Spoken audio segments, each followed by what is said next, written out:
today, so we're going to jump right in with picture books. Okay, so we first have Tabitha and Fritz Trade Places, and this is by Frawley. And this right here is about Tabitha and Fritz who are ready to swap lives. Will Fritz love the city life? Will the rainforest be all that Tabitha has hoped for? Join this adventurous pair as they find out whether the grass is really greener on the other side of the world. And this right here is super fun. I love the illustrations. They are just bright and captivating. They're awesome. And our second book is The Capybaras by Alfredo Soderguit. So this is about hens and their chicks that live in their coop and they're happy as can be. But then one day some capybaras appear. It's hunting season and they're looking for refuge. Very cute, very easy read. I mean, how cute are these capybaras? The little chicks. Chicks. Yeah, really cute. And then we have Not Yeti by DiPucchio. And this right here is about Yeti, who's not like other monsters. Where monsters are loud, Yeti is quiet. And so Yeti is a lovable new character who always chooses kindness no matter what the other monsters may say. And this also has some really great illustrations too. Yeah. Very colorful, and Yeti is just a character. And DiPucchio is just a great writer. Yes. Okay, so that's it for picture books. Okay, so now we're gonna go through the I Can Reads and the in-betweens. Okay, so first up we have Lost in the Wild, a Jurassic World Camp Cretaceous novelization from the new Netflix show. This is a level 3, so it's reading on your own, grades 1 through 3.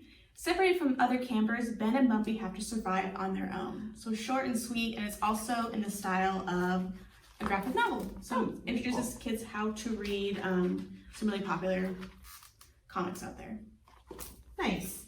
Okay, and then we have Hello Hedgehog, Let's Go Swimming. And this right here is Harry and Hedgehog Go Swimming. They both love playing water games. Hedgehog wants to play Dive for Treasure, but is Harry ready for an underwater game?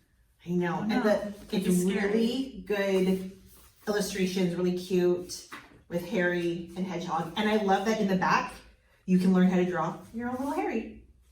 That's so cute. Now we're gonna have two in-betweens. The first one is Lily to the Rescue, the Misfit Donkey. So this is about Lily, who is a rescue dog, and a baby donkey tries to make friends with a herd of older donkeys from a neighboring farm. But the older donkeys don't want to be friends. No one can figure out why, until Lily comes to visit. It's Lily to the rescue. Very cute. Okay, and then we have Kondo and Kezumi Are Not Alone.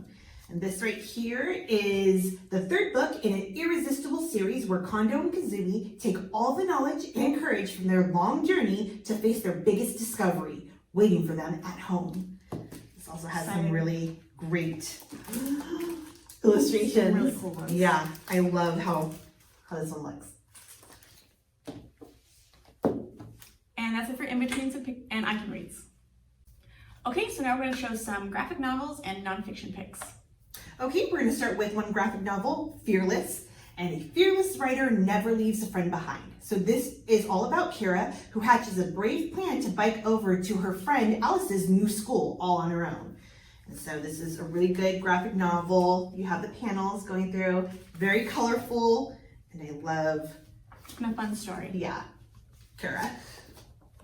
And next we have a graphic novelization of Scaredy Squirrel in a nutshell. So if you're a fan of Scaredy Squirrel's picture books, you're gonna love the graphic novel. It's 3 short stories all about Scaredy Squirrel and how he survives day-to-day life. Very funny. Yeah, really cute, really funny. Okay, and the next one I'm really excited about because I love Goosebumps. And so this is Goosebumps Secrets of the Swamp. And this is a kid-friendly horror series by R.L. Stine. And so this is when 12-year-old Blake is shipped away to stay with his weird aunt in Fever Swamp for the summer. She expects her weeks to be filled with video games, mosquito bites, and a whole lot of nothing. Instead, she finds herself in a spooky turf war between wolf hunters and werewolves. And so, yes, I love it. Pretty intense. I'm so excited to read this one. It looks good. And now we're going to move to nonfiction. So we have part of the Who Was series, History of the World. This is a timeline of world history, and it's a gathering of 150 Who Was subjects, all in one book. So every page is an event in world history. It's actually pretty cool. That's really cool. And that's a really popular series. Yeah. Okay, and then we have Hear My Voice, and this is compiled by Warren Binford. And these are the testimonies of children detained at the southern border of the United States. And so the illustrations are a little, can be a little sad sometimes, but beautifully done. And so, and each one is slightly different, which is really nice, because they're all from different testimonies. And then another good thing about that is if you switch it over, it goes from English to Spanish, so you can share it with another audience. Absolutely. And our last pick is Osnat and Her Dove, which is a true story of the world's first female rabbi.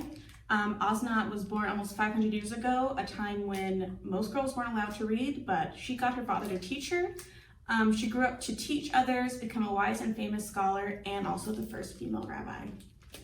And the illustrations are also really beautiful. A story that not many people know, but now I have this beautiful book to read about her. Okay, and that's it for graphic novels and nonfiction. Okay, and our last section is fiction. Okay, so our first pick is by Linda Supart, The One Thing You'd Save. So this is about a classroom that's assigned an assignment to pick a single object to save in an emergency.